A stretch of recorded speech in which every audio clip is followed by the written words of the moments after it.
ఈరోజు వాక్యాంశ నిమిత్తము నెహెమ్యా గ్రంథము 2వ అధ్యాయము 17-18 వచనాలు మనం చదువుకుందాం. అయితే వానితో ఇట్లాంటిని మనకు కలిగిన శ్రమ మీకు తెలిసి ఉన్నది. యెరూషలేము ఎట్లు పాడైపోను, దాని గుమ్మములు అగ్ని చేత ఎట్లు కాల్చబడెను మీరు చూచి ఉన్నారు. మనకి ఇక మీదట నింద రాకుండా యెరూషలేము యొక్క ప్రాకారములను మరలా కట్టుదము రండి. ఈ మంచి కార్యము చేయుటకై బలము తెచ్చుకొనుడి. ఈ మాట అందరూ చెప్పండి. ఈ మంచి కార్యము చేయుటకై బలము తెచ్చుకొనుడి. ఏదో మంచి కార్యాలు చేయటానికి మనం బలం తెచ్చుకోవాలి. పరిశుద్ధ గ్రంథంలో కొంతమంది దేవుని కార్యాలు చేయటానికి, దేవుని స్వార్థ ప్రకటించడానికి, అనేకులను బలపరచడానికి, వారి జీవితాల్లో బలాన్ని పొందుకోవటానికి, ఒక మంచి కార్యం చేయడానికి వారు బలం తెచ్చుకున్నట్లుగా మనం దేవుని లేఖనాలు చూస్తున్నాం. ఇక్కడ మనం చదవబడిన లేఖన వాళ్ళు నెహెమ్యా అనేటువంటి ఒక వ్యక్తి గురించి మనం ధ్యానం చేశాం. గత 2 వారాల క్రితం నెహెమ్యా గురించి చాలా విషయాలు మనం ధ్యానం చేశాం. వాస్తవానికి ఇశ్రాయేలీలు వారు దేవునిపై తిరుగుబాటు చేసినప్పుడు, పాపం చేసినప్పుడు, దేవుడు ఎన్నిసార్లు చెప్పినా, ఎన్నిసార్లు గద్దించినా వినకపోయినటువంటి పరిస్థితుల్లో దేవుడు వారిని శిక్షకు అప్పగించాడు. చూడండి, చిన్న బిడ్డలను కూడా మనము వారిని స్కూల్ పంపించడం కొరకు మనం కూడా కొన్ని పద్ధతులు ఉపయోగిస్తాం. మొదట ఏం చేస్తుంటాం, చక్కగా వారికి వెళ్ళమని చాలా మంచిగా మాటలు చెప్పి బహుమతులు ఇస్తూ పంపిస్తాం స్కూల్కి. వారు నీకు చాక్లెట్ ఇస్తాను వెళ్ళరా, నీకు సైకిల్ కొంటాను వెళ్ళరా, లేకపోతే సాయంకాలం వచ్చేటప్పటికి మ్యాగీ నూడిల్స్ చేసి ఉంచుతాను రా అని చెప్పి ఆ పిల్లోడిని ఏం చేస్తాం, స్కూల్కి పంపించడానికి ప్రయత్నం చేస్తాం. అండ్ అప్పటికి వెనకట్లేదు అనుకోండి, అప్పుడు ఏం చేస్తాం చెప్పండి, అప్పుడు ఏం చేస్తాం అంటే భేదాన్ని క్రియేట్ చేస్తాం. అంటే పక్కింటి సుమతి గారు అమ్మాయి చూడు, నీకంటే చిన్న వయసు రోజు స్కూల్కి వెళ్తుంది, వాళ్ళకి ఏమి లేదు, సైకిల్ లేవు, నీకైతే ఒక 5 గేర్లు సైకిల్ ఉంది, ఎందుకు వెళ్ళవు అని చెప్పి భేదాన్ని పుట్టిస్తాం. నీకంటే ఆడవాళ్ళని చూసి నేర్చుకోరా, లేకపోతే వాళ్ళని చూసి నేర్చుకోరా అని చెప్పి భేదాన్ని పుట్టించి మాట్లాడతాం. అవునంటారా కాదంటారా? అప్పుడు కూడా వినలేదనుకోండి, అప్పుడు కూడా వినకపోతే ఏంటి, బెత్తం తీసుకుని బెల్ట్ తీసుకుని వెళ్తావా వెళ్ళవను అసలు అని చెప్పి ఏం చేస్తాం, దెబ్బలు కొట్టి పంపిస్తాం కదా. దేవుడు కూడా ఇటువంటి పద్ధతులనే ఇశ్రాయేలీల పట్ల నెరవేరుస్తూ వచ్చాడు. ప్రవక్తలను పంపించాడు. ప్రవక్తలు కూడా చాలా సాఫ్ట్గా చెప్తూ వచ్చారు, అయ్యా ప్రేమ సువార్త వినండి, అయ్యా దేవుని వైపుకు మరలండి, దేవుని వైపు తిరగండి, మీరు లోకం వైపుగా, విగ్రహాల వైపుగా వెళ్ళొద్దు, దేవునిలో ఉండండి అని చాలా చాలా సభ్యతగా చెప్పిస్తే ఇశ్రాయేల్ ప్రజలు వినలేదు. ఆ తర్వాత కొన్ని సందర్భాల్లో బహుమానాలు ఇస్తూ, అంటే వారికి దేవుడు ఇలా మిమ్మల్ని దీవిస్తాడు, ఆశీర్వదిస్తాడు, కోల్పోయిన దాన్ని మరలా తిరిగిస్తాడు, రండి రండి అంటున్నా సరే వినలేదు. చివరికి దేవునికి అప్పగించేశారు. దేవుడు ఇంకా శిక్షను విధించి అనేక సందర్భాల్లో శత్రువులకి వారిని అప్పగించారు.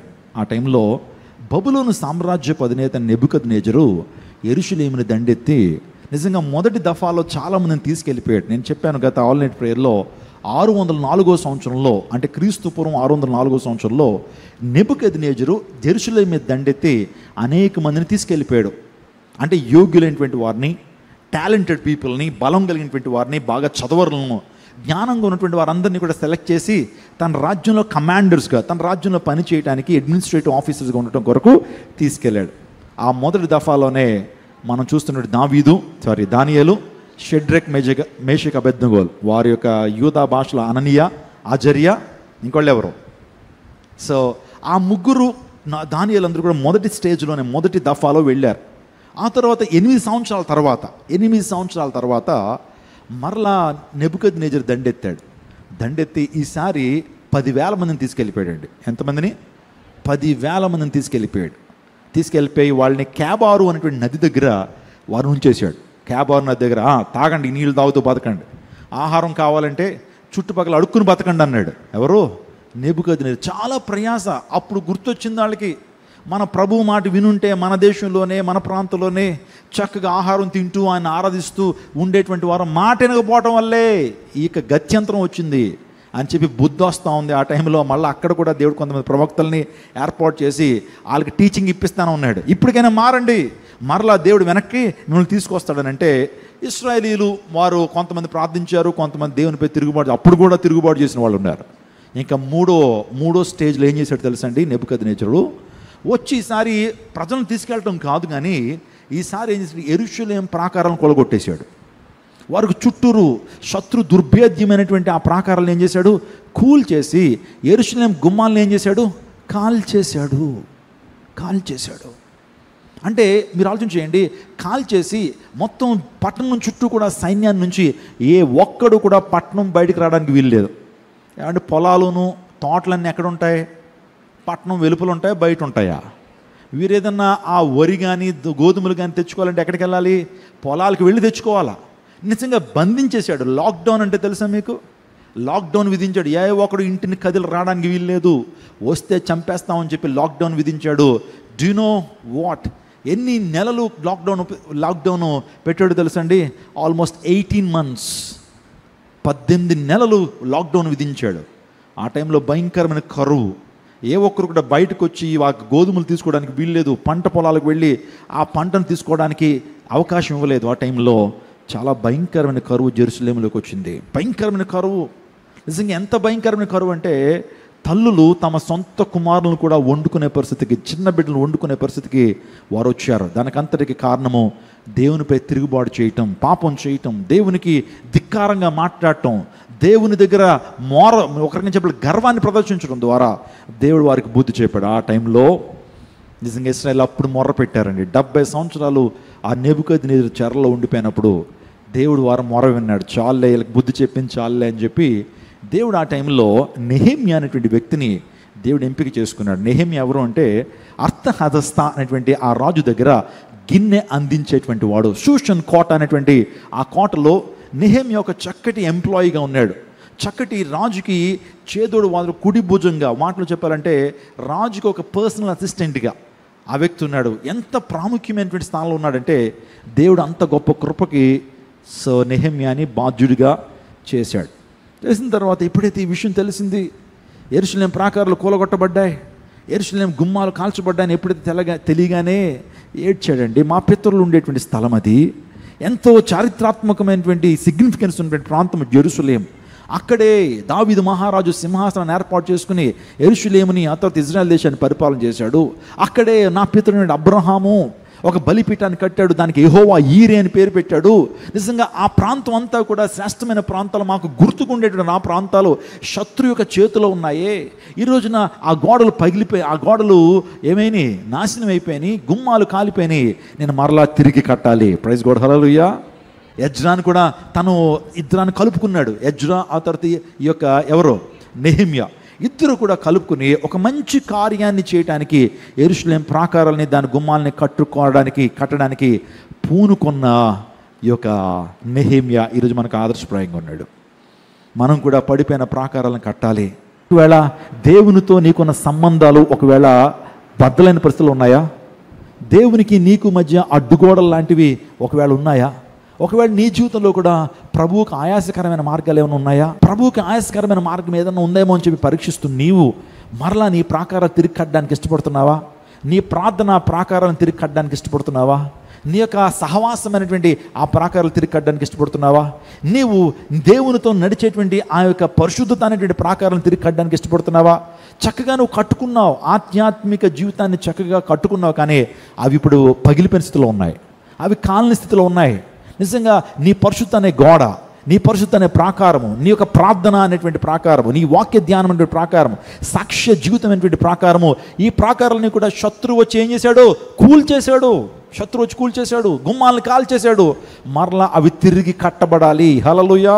తిరిగి కట్టబడడానికి నువ్వు ఏ ప్రయత్నం చేస్తున్నావు? నేను మాట్లాడుతున్నప్పుడు పరిశుద్ధాత్మ దేవుడు మీతో మాట్లాడుతున్నాడు. ఒకప్పుడు నువ్వు చాలా మంచి భక్తిని దేవుని సన్నిధిలో ప్రదర్శించావు. మంచి భక్తి నీలో ఉంది, ఆసక్తి ఉంది, దేవుని పట్ల ప్రేమ ఉంది, దేవుని పట్ల నిరీక్షణ ఉంది, దేవుని కార్యాలంటే పరుగులు తీసావు. కానీ ఇప్పుడు ఆ గోడలు ఏమైపోయినాయి? ప్రార్థన అనే ప్రాకారాలు పడిపోయినాయి. ప్రార్థన చేయట్లేదు నువ్వు, వాక్యం అంటే ఆసక్తి లేదు, దేవుని కార్యాలంటే ఆసక్తి లేదు. ఇదివరకు మీటింగ్స్ అంటే ఎక్కడికంటే అక్కడికి వచ్చేటువంటి దానివి, కానీ ఇప్పుడు మీటింగ్స్ అంటే నీకు అసలు ఏమి లేదు. మాస్టర్ గారిని తిట్టుకుంటున్నావు, ఈయనకి పని పాట ఉండదు, మీటింగ్లు పెడతా ఉంటాడు, మళ్ళీ మమ్మల్ని రమ్మంటా ఉంటాడు అని అంటున్నావంటే నీ యొక్క సువార్త ప్రకటన అనేటువంటి ప్రాకారాలు ఏమైపోయినాయి? పడిపోయినాయి. అవి తిరిగి కట్టబడాలి. ఒకవేళ నీ కుటుంబంలో అనేక మంది ప్రాకారాలు కూలిపోయినాయేమో, ప్రాకారాలు పడిపోయినాయేమో, ఈరోజున మంచి కార్యం చేయటికే మనం ఏం చేయాలా? పూనుకోవాలి. ఈరోజున నెహెమ్యా, ఎజ్రాలకు మనకు మంచి మాదిరికరంగా ఉన్నారు. మీరు నమ్ముతారా? నెహెమ్యా తన యొక్క ఉద్యోగానికి ఏం చేశాడు? రాజీనామా చేయలేదు, కానీ సెలవు పెట్టేశాడు. సెలవు పెట్టి రాజును కూడా వెళ్ళి కన్విన్స్ చేస్తున్నాడు, ఏడుస్తున్నాడు. ఒకరోజు రాజు అడిగాడు, ఎందుకయ్యా ఏడుస్తున్నావు, ఎందుకయ్యా దుఃఖంగా ఉన్నావు, ఎందుకయ్యా ప్రలాపిస్తూ కనిపిస్తున్నావు, ఎప్పుడు వల్ల నువ్వు లేవు అని అంటే రాజు గమనించి అడిగేటప్పటికి చెప్పాడు, ఎలా ఆనందంగా ఉండమంటారయ్యా, నా మందిర ప్రాకారాలు ఏమైపోయినాయి, కూలిపోయినాయి, నా యెరూషలేము ప్రాకారాలు కూలిపోయినాయి, గుమ్మాలు కాలిపోయినాయి, ఏ విధంగా సంతోషంగా ఉండమంటారు? దేవుని యొక్క సంఘం పాడైపోతున్నప్పుడు, దేవుని యొక్క సన్నిధిలో సరైనటువంటి క్రమశిక్షణ లేనప్పుడు, ద చర్చ్ ఆఫ్ గాడ్ ఎప్పుడైతే స్పాయిల్ అయిపోతా ఉన్నప్పుడు, యెరూషలేము ప్రాకారాలు కూలిపోతున్నప్పుడు బాధ ఉండదా? ఆలోచించండి. కొన్ని వీడియోలు నేను చూస్తున్నప్పుడు అండి, నిజం చెప్తున్నానండి, దేవునికి అవమానపరిచేటువంటి వీడియోలు చూస్తున్నప్పుడు హృదయం అంతా కూడా ద్రవించుకుపోద్ది. ఇందును బట్టే కదా నీ నామం అన్ని జనుల మధ్య ఏమవుతుంది, దూషణ పాలవుతుంది. కొంతమంది ఇదే వాక్యాన్ని పట్టుకుని అబద్ధ బోధన చేస్తూ అనేక మంది జీవితాల్లో కలవరాన్ని సృష్టిస్తూ దేవుని నామాన్ని నవ్వులు పాలు చేస్తున్నటువంటి వారిని చూస్తున్నప్పుడు హృదయం కరిగిపోద్దండి. అనేక మంది దేవుని సేవకులు ఖచ్చితమైన వాక్యాన్ని చెప్తూ అపోస్తుల బోధన చెప్తూ వారు ఇంధనాన్ని వేస్తుంటే, కొంతమంది ఆ మంటను వారు రేపుతుంటే కొంతమంది నీళ్లు చల్లేసేటువంటి వారు, నీళ్లు చల్లేసేటువంటి వాక్యం తెలియక సరైనటువంటి వ్యాపార ధోరణిలో దేవుని యొక్క సేవను తీసుకెళ్తూ దేవునికి అవమానకరంగా మారుతున్నటువంటి వారు చూస్తున్నప్పుడు బాధ అనిపిస్తుంది. కానీ ఏం చేయగలుగుతాం? సంఘాన్ని ప్రిపేర్ చేయగలుగుతాం, వాక్యాన్ని చెప్పగలుగుతాం, కానీ వారిని పర్సనల్గా ఏమీ చేయలేని పరిస్థితి. ఈ రోజున ప్రార్థించాలి, అయ్యా ఈ యొక్క సమాజంలో సంఘాల్లో వస్తున్నటువంటి ఈ యొక్క అబద్ధ బోధలు, కలిపి చెరిపిడి సువార్తలు, యెజబెలు బోధలు, ఆ తర్వాత ఇంకా చెప్పాలంటే నికోలాతు బోధలు, ఈ బోధలు నాయన ప్రభు సంఘము చక్కగా వాక్యం మీద నిలబడాలయ్యా, సంఘం వాక్యము చేత వారి జీవితాలను కట్టుకోవాలి, యవనస్తులు మారాలయ్యా. ఈరోజు చాలామంది యవనస్తుల జీవితాన్ని ఆలోచన చేస్తున్నప్పుడు ప్రాకారాలు పడిపోయినాయి, భక్తి అనే ప్రాకారాలు కూలిపోయినాయి. చాలామంది యవనస్తులు ఈరోజు ప్రార్థన జీవితం లేదు. సమయం రాగానే టెలిఫోన్లు ఉన్నాయి వాళ్ళందరికీ కూడా, టెలిఫోన్లో రీల్స్ చూసుకోవడం, టెలిఫోన్లో మొబైల్ ఫోన్లో అసభ్యమైనటువంటి వీడియోలు చూసేటువంటి అలవాట్లోకి మారిపోయారు అందరూ కూడా. ఏర్పరచబడిన వారు సైతం, నేను లోకస్తుల గురించి చెప్పట్లా, క్రైస్తవ సమాజం ఈ రోజున ఒక భయంకరమైన దురాత్మకు ఏమైపోయారు, లోనైపోయారు. ఆ దురాత్మ ఏంటో తెలుసండి, మొబైల్ ఫోన్. ఖాళీ దొరికిందంటే ఇదివరకు దేవుని వాక్యాన్ని చదవాలనుకునేటువంటి వాడు, కానీ అది పోయింది. ఇప్పుడు ఖాళీ దొరికిందంటే ఫోన్ చూస్తావు, ఫోన్ ఒకదాని తర్వాత రీల్స్ చూస్తూ ఉంటావు. ఎన్ని గంటలు చూస్తున్నావో నీకు అర్థం కావట్లేదు. నీ హృదయంలో భయంకరమైన ఈ యొక్క పాప స్వభావం నీలోకి వచ్చేస్తుంది, మలినం నీలోకి వెళ్ళిపోతుంది. సో దానికి ఎడిక్ట్ అయిపోయావు. ఈరోజు చాలామంది యవనస్తులు పోర్నోగ్రఫీకి బానిస అయిపోయారు, అనేక మంది భయంకరం వీడియోలకి, సినిమాలకి బానిసలు అయిపోయారు, చెడు సాంగత్యాలకి బానిస అయిపోయారు, ఆ తర్వాత అక్రమైనటువంటి జీవితం, జారత్వానికి చాలామంది బానిసలు అయిపోయారు. ప్రాముఖ్యంగా చెప్పాలంటే ఈరోజు యవ్వన సమాజము ఈ యొక్క గేమ్స్ ఏంటది, ఈ యొక్క బెట్టింగ్ యాప్స్ ఏంటది, బెట్టింగ్ యాప్స్కి ఒకవేళ మీ కుమారులు మీ కుమార్తెలు ఎక్కువసేపు ఏదైనా గేమ్స్ ఆడుతున్నా మీరు చూస్తున్నారో గమనించుకోండి. కొన్ని రోజులకి మీ అబ్బాయి ఏం చేస్తాడంటే మీ అకౌంట్ని మీ బ్యాంక్ అకౌంట్ దానికి లింక్ చేస్తాడు. లింక్ చేసి ఇప్పుడు ఆడుతూ ఉన్నప్పుడు నీ ఎగిరిపోతూ ఉంటాయి, మొత్తం జీరోకి వచ్చేస్తుంది. ఇప్పుడు ప్రపంచవ్యాప్తంగా భారతదేశంలో జరుగుతుంది అదే. కొంతమంది పిల్లలు పాపం తల్లిదండ్రులకి వాళ్ళకి తెలియదు కదండి, ఏదో టెలిఫోన్ ఏదో వచ్చేటువంటి గ్రీను రెడ్ అది తెలిసి తప్పించి లోపల యాప్స్ గ్రీన్ తెలియదు. జాగ్రత్తగా పిల్లలు ఏం చేస్తున్నారంటే మీ అకౌంట్ డీటెయిల్స్ని దానికి లింక్ చేసేస్తున్నారు, ఆడేస్తున్నారు, లక్షల రూపాయలు పోతున్నాయి. మీరు నమ్ముతారండి, ఇది ఒక భయంకరమైనటువంటి మాఫియా అయిపోయింది భారతదేశంలో. ప్రభుత్వం వారు కూడా ఏ విధమైనటువంటి చట్టాలు తీసుకురావట్లేదు. ఎందుకు తెలుసా, ప్రభుత్వానికి చాలా చాలా లాభాలు వస్తున్నాయి. ప్రతి సంవత్సరం ఏటా 7,000 కోట్ల నుంచి 23,000 కోట్ల వరకు ప్రభుత్వానికి ట్యాక్సుల రూపంలో ఈ యొక్క మొబైల్ యాప్స్ నుంచి ఏమి వెళ్ళిపోతుంది, వాళ్ళకి డబ్బు వెళ్ళిపోతుంది. అందరు బట్టి ఏ చట్టాలు చేయట్లా. అనేక మంది యవనస్తులు సూసైడ్లు చేసేసుకుంటున్నారు. ఇక్కడ అనేక మంది యవనస్తులు మారణ హోమాలు సృష్టిస్తున్నారు. కుటుంబాలు చిన్న భిన్నం అయిపోతున్నాయి, ఏడుస్తున్నారు. ఈ రోజునైనా సరే ప్రభుత్వం వారు పట్టించుకోవాలి. ప్రభుత్వానికి ఏం కావాలి, డబ్బులు కావాలి. అనేక మంది మద్యపానం చేత అనేక మంది కుటుంబాలు ఈ రోజున విచ్ఛిన్నం అయిపోతుంటే ప్రభుత్వానికి మద్యపాన నిషేధం విధించడానికి ఏమి లేదు, మనసు లేదు. ఎందుకంటే ట్యాక్సులు వచ్చే దాని ద్వారా ఎక్కువ కాబట్టి మేము మద్యపాన నిషేధం చెయ్యం, ప్రజలు ఏమైతే మాకేంటి, డబ్బులు రావాలి ప్రభుత్వానికి. ఈ యొక్క యాప్స్ కూడా అలాంటిగా మారిపోయినాయి. నమ్ముతారండి, ఇక్కడే ఏలూరు అనే ప్రాంతంలోనండి ఒక యవనస్తుడు ఒక వ్యక్తిని చంపేశాడండి. చంపేసి మరొక వ్యక్తికి విషం ఇచ్చి చంపేద్దాం అనుకున్న టైంలో పసిగట్టారు. ఇది ఎందుకు చంపేస్తున్నాడు అని అంటే వాస్తవానికి ఈ బెట్టింగ్ యాప్స్ గురించి. వాడి దగ్గర ఆ విషం ఇచ్చి వాడిని చంపేసి వాళ్ళ దగ్గర ఉన్న బంగారము ఆ డబ్బు అంతా కూడా కాజేసేస్తూ ఉన్నాడు. ఎందుకురా అంటే బెట్టింగ్ యాప్స్కి అలవాటు పడిపోయాడు. మెల్లగా మొదలెడతా ఉన్నారు. నిజంగా ఏదో ఒక సెలబ్రిటీ ఏమిస్తాడో, అడ్వర్టైజ్మెంట్ ఇస్తాడో, రమ్మీ ఆడండి, డబ్బులు సంపాదించండి, ఆ తర్వాత ఈ బెట్టింగ్ యాప్స్ గురించి ప్రతి ఒక్కడు వాళ్ళకేముందండి, ₹1,00,000 ఇస్తే ఏమన్నా చెప్తారు వాళ్ళు.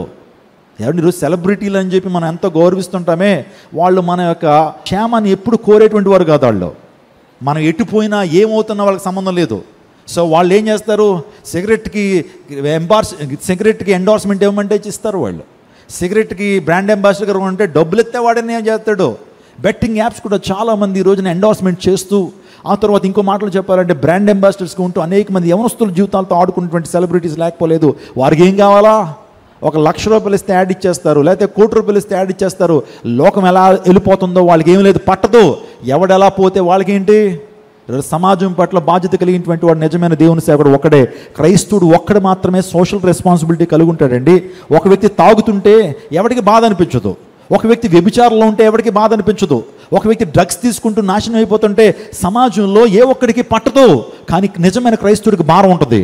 నిజమైన దేవుని సేవకుడికి వారు ఆ పరిస్థితిలో ఉన్నప్పుడు వారు మారాలనేటువంటి ఆ బాధ్యత కలిగి స్వార్థ ప్రకటిస్తుంటాడు. భారం లేనిటువంటి వారు ఎందుకండి ఈ వీడియోలు ఎందుకు, సమాజంలో జరుగుతున్నటువంటి ఈ వీడియోలు మీరు చెప్పాల్సిన అవసరం ఏముంది. వాక్యం చెప్పండి సార్, వాక్యం చెప్పాడు, కోట్ల మంది ఉన్నారు, ఎవరైనా చూస్తున్నారా? ఆలోచన చేయండి. వినూత్నమైన రీతిలో అందించినప్పుడే యవనస్తులకి ఎన్ని అర్థమవుతాయి. ఎందుకు ఈ మాటలు చెప్తున్నాను, సమాజంలో జరుగుతున్న విషయాలన్నీ కూడా ఎందుకు సమాజంలోకి ఎందుకు తీసుకెళ్తున్నాను. వాక్యాలు చిన్నప్పటి నుంచి అన్నా ఏదైనా మార్పు వచ్చిందా, వాక్యం చెప్పండి అని చాలామంది కామెంట్లు చేస్తున్నారు. ఏమండి ఈ విషయాలు చెప్పేటువంటి నేను వాక్యాన్ని పరిశోధించి చెప్పట్లేదా? 10,000 వీడియోలు ఉన్నాయి మన దాంట్లో. ఎంత ఉన్నాయి? 10,000 వీడియోలు. అన్ని అంశాల గురించి నేను వాక్యాలు అందించాను. యేసు ప్రభు రెండో రాకడ గురించి, సృష్టి ఆగమనం గురించి, సైన్స్ గురించి, ఫిలాసఫీ గురించి, అనేకమైన ఆర్కియలాజికల్ ఎవిడెన్స్, ఫిజియోలాజికల్ ఎవిడెన్స్ గురించి అనేక విషయాలు చెప్పాను నేను. ఈ రోజున ప్రపంచానికి రీచ్ ఎలా అవుతాం మనం, ప్రపంచాన్ని ఈ రోజున ఉత్తేజపరచాలి, యవనస్తుల్లో మార్పు తీసుకురావడం కొరకు చేస్తున్నాం చాలా ప్రయాసపడుతూ. అర్థం కానిటువంటి రకరకాలుగా మాట్లాడుతున్నప్పుడు అవును మా దైవజనుడు అండి వాక్యం చెప్పట్లేదు కానీ ఇలాంటి విషయాలు చెప్తున్నారు. ఎందుకు చెప్తున్నామో ఆలోచన చేయాలి. మీరు ఆ విషయాన్ని గమనించాలా. నా ప్రియ దైవజనాగమా, నాకు నిజంగా సోషల్ రెస్పాన్సిబిలిటీ ఉంది. సమాజం పాడైపోతున్న యవనస్తులు నిజంగా ఈ రోజున పాపములో వారు జుర్రుకుంటున్నప్పుడు, ఈ ప్రేమ, ఈ కామము, ఈ యొక్క భయంకరమైన స్థితిలోకి వారు వెళ్ళిపోతున్నప్పుడు వారు మార్పు చెందాలంటే ప్రసంగాలు చెప్తా ఉన్నాం. బెట్టింగ్ యాప్స్ ద్వారా తెలంగాణ రాష్ట్రాల్లో ఎంతమంది చనిపోయారనేటువంటి ఆలోచన మీకు ఉంది. ఎంతమంది యవనస్తులు చనిపోయారో తెలుసండి? 1000 మంది చనిపోయారు. అంటే అధికార లెక్కల ప్రకారం 1000 మంది, అనధికార లెక్కల ప్రకారం అనేక మంది చచ్చిపోతున్నారు. కాబట్టి దాని గురించి చెప్పద్దు. గ్యాంబ్లింగ్ ఎప్పుడు కూడా మన జీవితాల్లో మొదట నీకు ఏమిస్తుంది, కొద్దిగా డబ్బులు ఇస్తుంది, ఆ తర్వాత మొత్తం ముంచేస్తుంది అనమాట. ఆన్లైన్ బెట్టింగ్ కూడా అంతేనండి. ఏమంటే ₹1,000 నువ్వు వెంటనే ఒక క్లిక్ ద్వారా ఏమంటే గేమ్ ఆడితే 8,000 వచ్చేస్తున్నాయి నీకు. అది మోసం కాదా? నువ్వు సడన్గా ఏదైతే వచ్చేస్తున్నా అది మోసం కాదా? మొదట్లో వస్తుంది, తర్వాత మొత్తం నేను ముంచేస్తుంది. అది వాళ్ళ యొక్క ఎజెండా. అది ఏమంటే ప్రభుత్వానికి 25% ట్యాక్స్లు వారు కడుతున్నారంటే నీ దగ్గర లాగేయడానికి కాదా? జాగ్రత్త తమ్ముళ్ళు.